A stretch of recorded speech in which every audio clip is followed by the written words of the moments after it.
Hey you guys, it's Britt tonight. We're here to talk for a few minutes about the TikTok ban and how a lot of influencers basically expose themselves for no reason because, as some of y'all might know, it went dark last night and it came back up less than 18 hours later.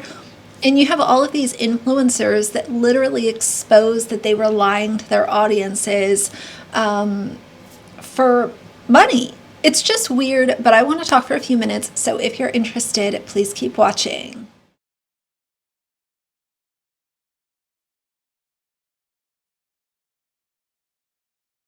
All right, you guys, so there was a trending sound, especially over the last, or like the final 72 hours of TikTok before it went dark. And the trending audio, I think it's from an episode of Family Guy, and they're using this sound to say, you know, before TikTok dies, I'm going to share one more secret with you all. And these influencers are coming out, and for an example, there's one influencer who her whole thing was making the fancy ice cubes.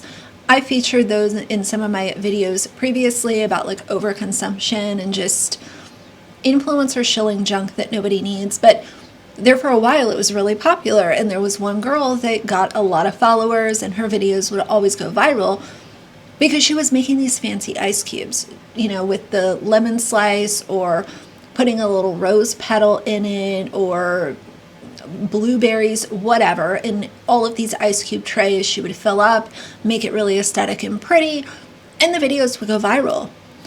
And she came out and said that she never used the ice.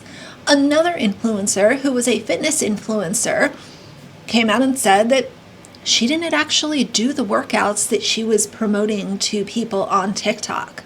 There was another influencer, and I didn't see this video myself, but a lot of people are talking about it, where evidently this person went viral for coffee, and they don't like coffee. They don't drink coffee. It was all for views online. And for some people, will this sound like, well, that's not that big of a deal. They were, you know, making content about it, and maybe it was just something that they didn't care too much for.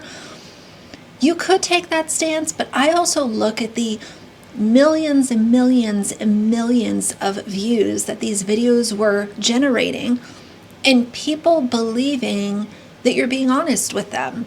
And now you're saying that you were being dishonest and leaving people super confused because you thought TikTok was going to go away and that was just going to be the, you know, all she wrote. But now it's back, and you exposed yourself as a liar.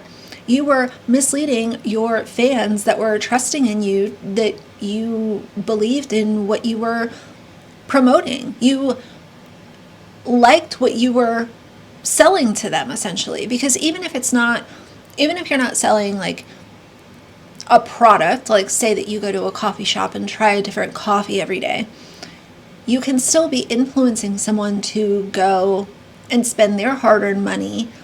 But the difference is that they're not making money off the viral video. You are. Okay, some of the influencers got a little too comfortable during this confessional trend, because what do you mean you don't actually do the workouts you've been promoting to your millions of followers for the last 5 years? What do you mean you don't actually like coffee, even though you built your platform on taste testing different coffee? Like, why are you guys so proudly admitting to manipulating millions of people for years and making money off of it? Is that not a little concerning to y'all? That's not a flex, that's an immediate unfollow. So now that it looks like TikTok is actually getting banned, all these huge influencers are coming out saying that pretty much everything they went viral and huge and gained millions of followers on was all a lie. A girl making all these cute ice cubes, which I always thought was adorable, but insanely too much time to do. And who uses that much ice?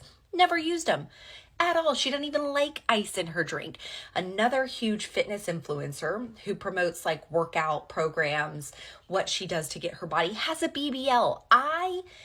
I don't know. Money changes people. I just can't imagine lying to people to get them to spend their hard-earned money to buy shit. Like, it just couldn't be me. I couldn't do it. The very few things that I promoted, I genuinely use and genuinely love. And I can't imagine lying to people like that. I don't know. All of these influencers that expose themselves as liars are now back on the platform, and either, people have unfollowed the influencer because they expose themselves, or they're just not going to trust anything they say. It's one of those things that, like, okay, you participated in this trend, you did not have to. And now anyone that saw that video is not going to believe another word that comes out of your mouth. And I have said for years that trust with your audience is number one.